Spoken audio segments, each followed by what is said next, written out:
Ladies and gentlemen, good afternoon and welcome back to our YouTube channel once again. And it is my hope and prayer that this video is actually going to find you guys in good health. Personally, I am fine, as you can see. Kisumu is also fantastic. And maybe you could also let me know where you are watching the video from, the county or the country, in case you are out of the republic. Ladies and gentlemen, I've always opined on this particular platform severally that in politics, nothing happens out of mere coincidence. And that nothing in politics just happens for the sake of it. For those who follow the politics of this country, when Azimio La Umoja One Kenya Alliance unveiled their 5-member team to negotiate with Kenya Kwanza, there was no face of Mount Kenya in that team. Why do you think Raila Odinga and Azimio left out Mount Kenya from that team? Because let's face it, that team is going to be chaired by Stephen Kalonzo Musyoka, the Wiper leader. Then there is Eugene Wamalwa, the DAP Kenya party leader. Then there is Opiyo Wandayi, who is the minority leader in the National Assembly. Then there is Okongo Omogeni, who is representing the Senate.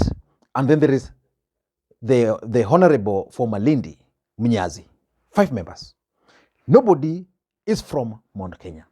So in this video, I want us to look at why Azimio decided, because we all understand that Kenyan politics is actually tribal. Why do you think Azimio decided to leave out Mount Kenya?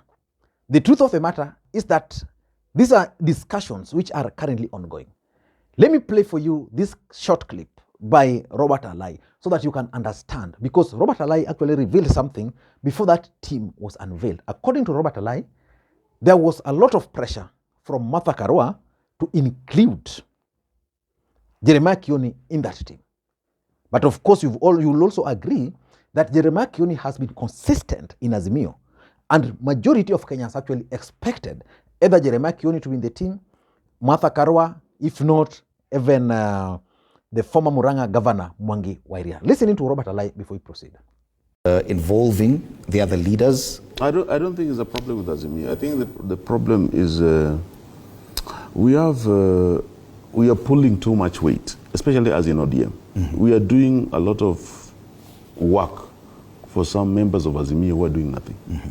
You know, I don't think that it's fair for Honorable Martha Karua and, her team to start making crazy demands. Mm-hmm. When even her polling stream in our own village, she couldn't deliver 700 votes. Mm-hmm.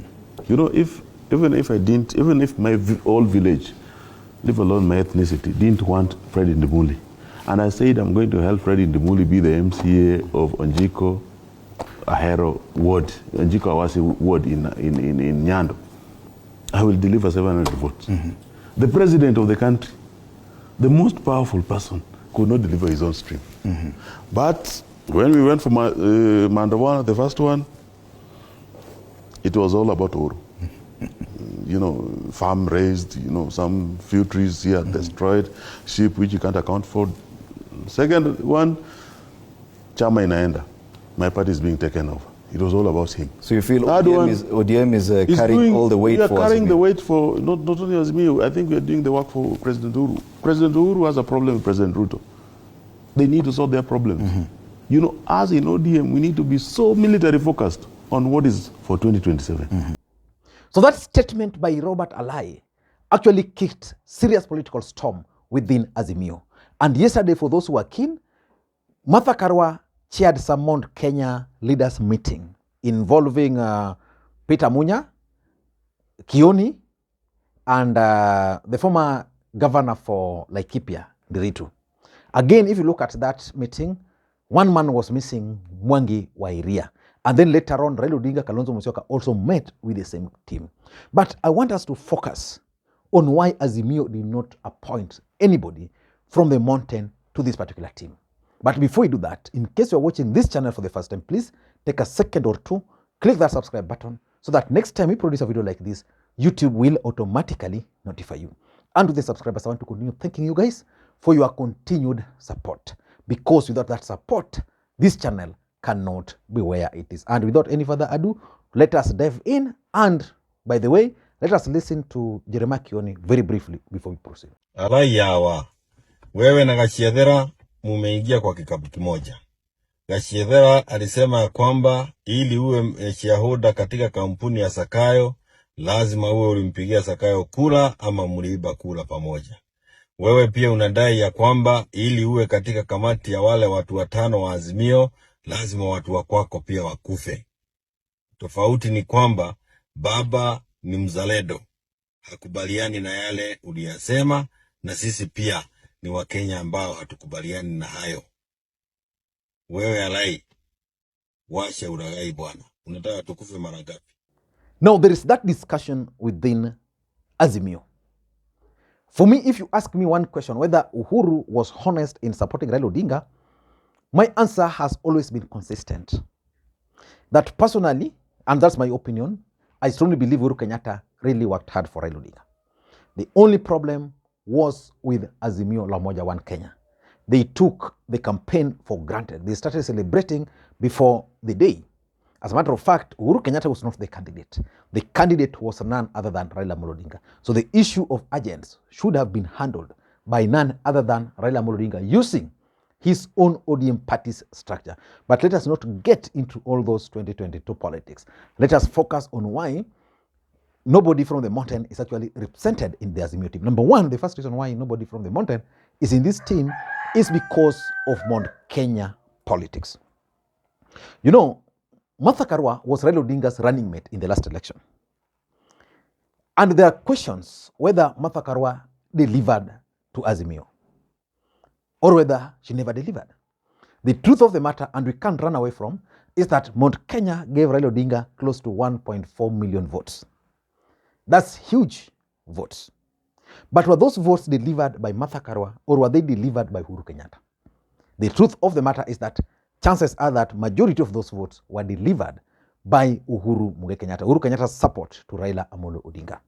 Then after the election, there was this issue of Jeremiah Kioni emerging to take charge of Jubilee. Before we knew, Ruto took over Jubilee. Then before that, there was the issue of Mwangi wa Iria making a comeback strategically and disrupting Martha Karua's position within Azimio. And for those who follow politics, when Mwangi wa Iria joined Azimio, that was the first time I think Raila Odinga went to the mountain after Mwangi wa Iria had organized another political event there. Then now we are witnessing the emergence of Peter Munya, who most people believe is being fronted by Uhuru Kenyatta, because they believe Uhuru Kenyatta is now interested in PNU after William Ruto forcefully took over control of Jubilee Party. So the thing is, if you have those competing interests in the mountain, who do you elevate? Because the moment you elevate one of them, the others will feel bad. So probably that's why none of them was elevated. So for me, that's reason number one. Number two is Jubilee politics. Where is Jubilee as a political party as we speak? Jubilee has been taken by Kenya Kwanza. So do they have a member of parliament in the National Assembly? Yes, but can he have a say? The truth of the matter is that as things stand today, majority of Jubilee members of parliament are actually on the other side. The few remaining are just there. And even in parliament, nobody knows who owns Jubilee. And for me, that's rendering their power to negotiate. So it means there's no way Jeremiah Kioni can be elevated in Jubilee when he's not a member of parliament. If Sabina Chega, Kanini Kega, or maybe these other members of parliament were still in parliament, probably they would have, were still in Azimio, they would have picked on one of them. So I think that's the other issue. Number three is the tyranny of numbers. You know, Kenya Kwanza believed very strongly that Azimio were going to appoint someone from the mountain, and that Raila Odinga, by his nature, was going to ignore his stronghold. And they started this propaganda that, you see, Azimio team will ensure, or Raila Odinga was going to ensure, that someone from the mountain will be in the team, while during Maandamano time, nobody was actually, no demonstrations, serious demonstrations actually took place in the mountain.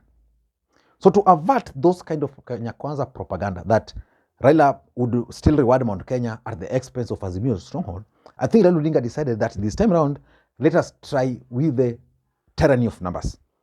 So Kalonzo Musyoka, tyranny of numbers, take. Eugene Wamalwa, tyranny of numbers, take. ODM party, Okongo Mogeni, Mnyazi, Wandaisi in his capacity as the minority leader, take. So that issue of tyranny of numbers is basically the main reason why Kenya Kwanza, why Azimio left out anybody from Jubilee Party or from the Kikuyu Nation from this particular team. Number 5, in my view, is Uhuru Kenyatta's own personal interest. I've always opined on this platform that there is no way you can talk of Azimio without Uhuru. If Uhuru Kenyatta were to leave Azimio today, I can guarantee you Azimio would be dead. In fact, the main reason why Ruto is keen on disrupting Uhuru Kenyatta is because of Azimio. He believes that if Uhuru were to be removed from Azimio, Azimio would collapse. And the collapse of Azimio would simply mean Kalonzo going his way, ODM going his way, this way. So Uhuru Kenyatta's interest in this is being taken care of by Eugene Wamalwa. For those who follow the politics of this country closely, Eugene Wamalwa was supposed to be Uhuru Kenyatta's running mate in 2013. That was the original plan before William Ruto came in, because William Ruto had a plan to bolt out of ODM party to also contest. Then they realized that William Ruto was also going to lose there, so the only option was for them to team up. And that's how Uhuru sacrificed Eugene Wamalwa.